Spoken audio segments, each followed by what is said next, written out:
Good afternoon, third graders. Today, I want to teach you that mystery readers try to solve the mystery of the crime before the solver does. To do this, mystery readers pay close attention to the story details that might give them clues and help them figure out the mystery. So we're going to be trying to do some of this work.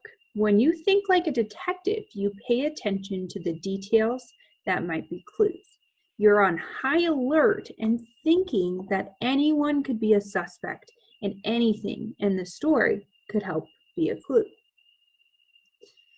Because we read the first few chapters pretty quickly, we are not quite sure how many clues there might be in it, and I'm going to suggest that we reread.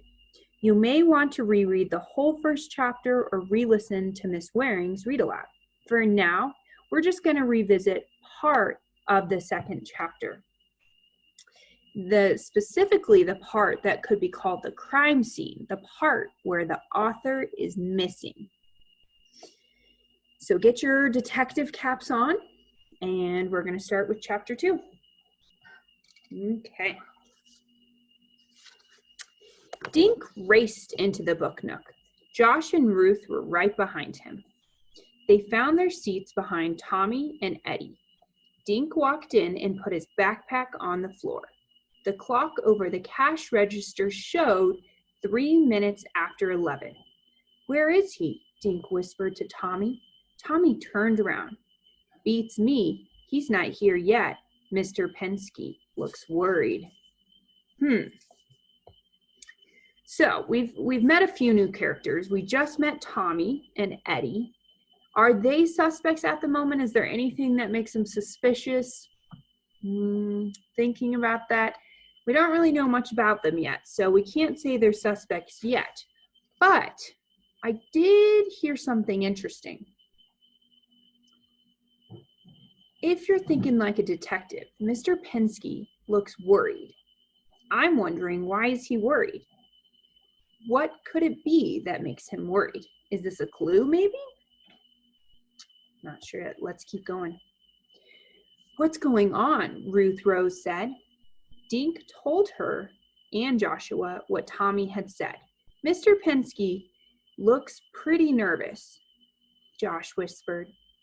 "Mr. Penske always looks nervous," Dink whispered back.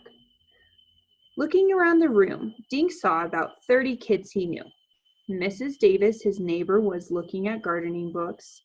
Dink checked out other grown-ups in the store. None of them looked like famous mystery writers. What could this mean? Why does Mr. Penske look worried and nervous? It could be that he's just worried because he really wants Wallace to show up and he's late. Or it could be like Dink said, that he's nervous all the time. But maybe there's another reason.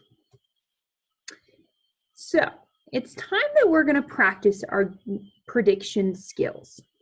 So not a ton has happened in this book so far to help us predict, but we can draw from things we know previously, from our previous experiences. And one thing I know from life is that sometimes people get nervous when they've done something wrong and they don't want to get caught. So that could be a possible reason he's nervous, right? Which would mean he's part of the kidnapping, maybe. We're going to want to carry this thought through with us as we read. So what I have done is I wrote it on a sticky note, and I wrote, "Mr. P is one suspect I have because he acts nervous. When suspects act nervous, when they are afraid of getting caught." What I'm going to do is I'm going to keep this in my book so I have a list of my suspects for our mystery. So you see how when we read mystery books, we do it suspiciously, almost like we're the detective in the story. We look for hints that could help us figure out the mystery and what would help us predict how it turns out. Our goal is to solve this mystery before our main characters in this story, Dink and Ruth Rose, do. So for the next video, I want you guys to try to think of a suspect who the suspect might be in the diamond mystery story that Miss Waring is reading to you. I also want you to think about why they are a suspect.